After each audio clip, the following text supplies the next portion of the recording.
Omega-3s in the bloodstream protect your stem cells. All right. And you need your stem cells in good shape. It's kind of like the bulletproof vest or the security detail for your stem cells. Anybody tells you getting old means you're going to get frail?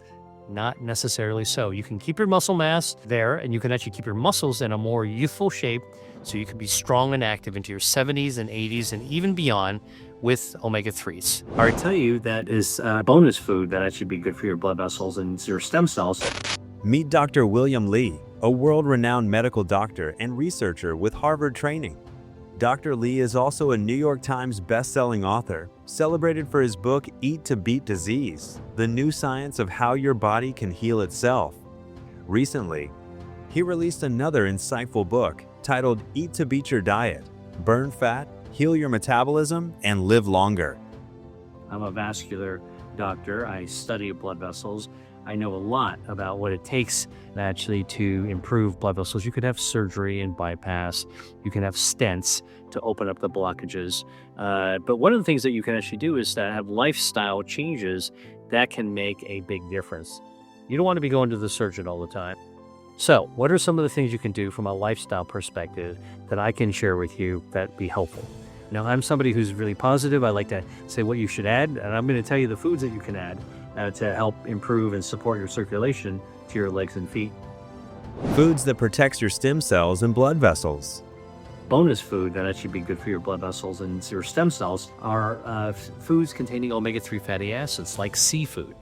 Omega-3s in the bloodstream protect your stem cells. All right. And you need your stem cells in good shape. It's kind of like the bulletproof vest or the security detail for your stem cells. Omega-3 makes sure that the stem cells are accompanied to their destination and are in good shape.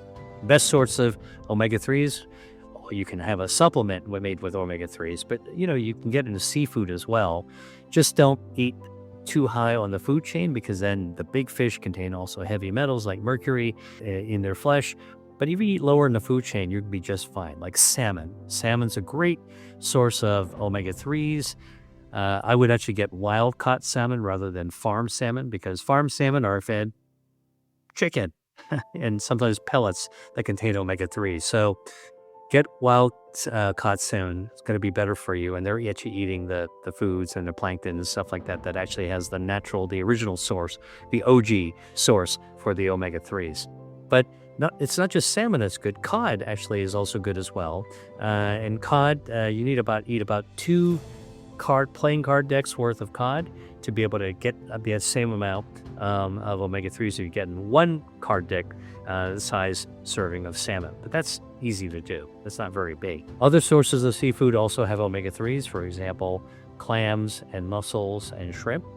Lobster also has omega-3s.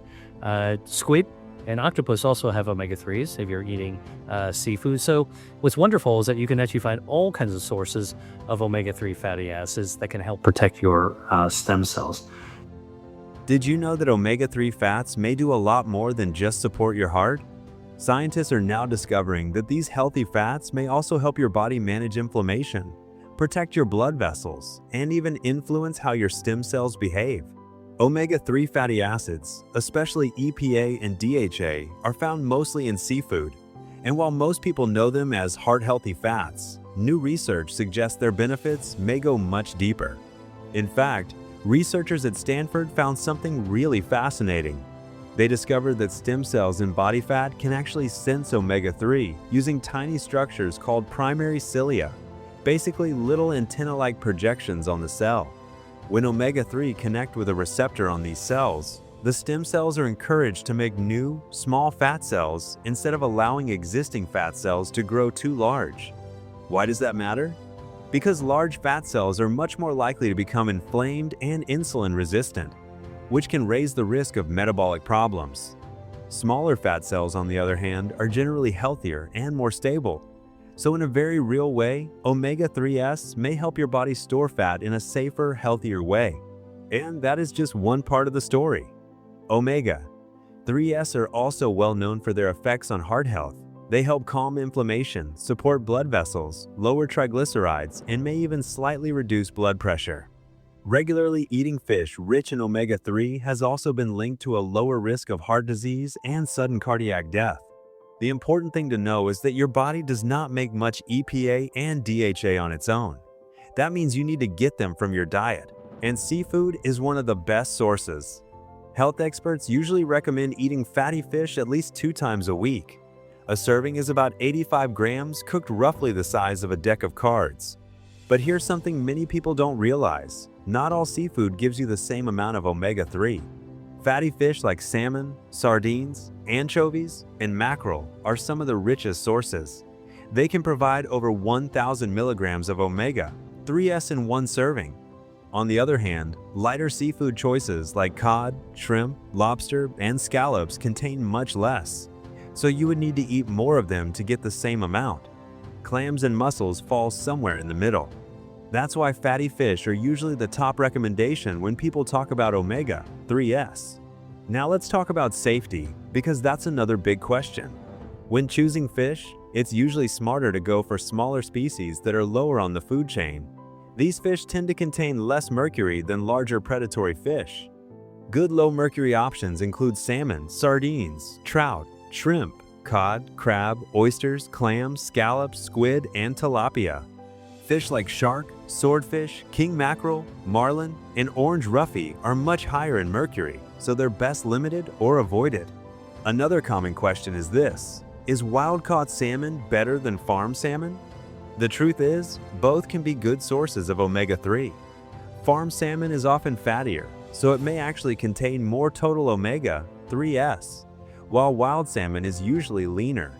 The main differences often come down to taste, texture, fat content, and price, not whether one has omega-3 and the other doesn't. So what's the bottom line? Omega-3 fats are like quiet protectors working behind the scenes. They help support your heart, protect your blood vessels, reduce inflammation, and may even help your stem cells function in a healthier way.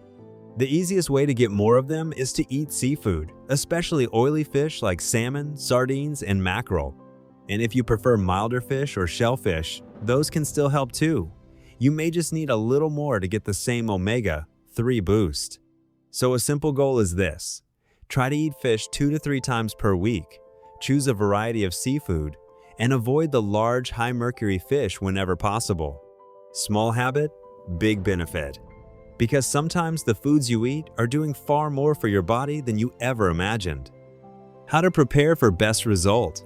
Now, I'll give you a couple of other tips that would be really helpful. If you want to actually cook healthy foods in ways that are not going to hurt your stem cells, you don't want to be frying your foods, all right?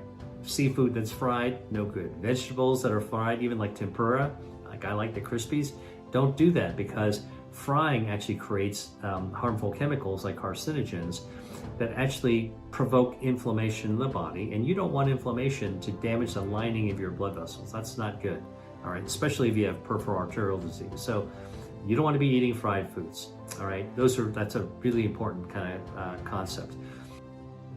Another important tip for protecting stem cells is not just what you eat, but how you cook it. Healthy foods can lose some of their benefits when they are prepared in unhealthy ways. For example, frying seafood or vegetables may make them taste crispy and delicious, but it can also create harmful compounds that are not good for the body. When foods are fried at high temperatures, they can produce substances linked to inflammation and cellular stress. Some of these compounds may even increase the risk of long-term damage in the body. And that matters, because chronic inflammation can harm the inner lining of blood vessels and make it harder for the body to stay healthy. This is especially important for people who already have circulation problems, such as peripheral artery disease, where healthy blood flow is already a concern. So even if a food sounds healthy on its own, like fish or vegetables, it is still best to avoid deep frying it. That includes heavily fried seafood and fried vegetable dishes like tempura. A better choice is to prepare foods in gentler ways, such as steaming, baking, grilling, roasting, or lightly sautéing. In simple terms, if someone wants to support their stem cells, protect their blood vessels, and lower inflammation, avoiding fried foods is one of the smartest steps they can take.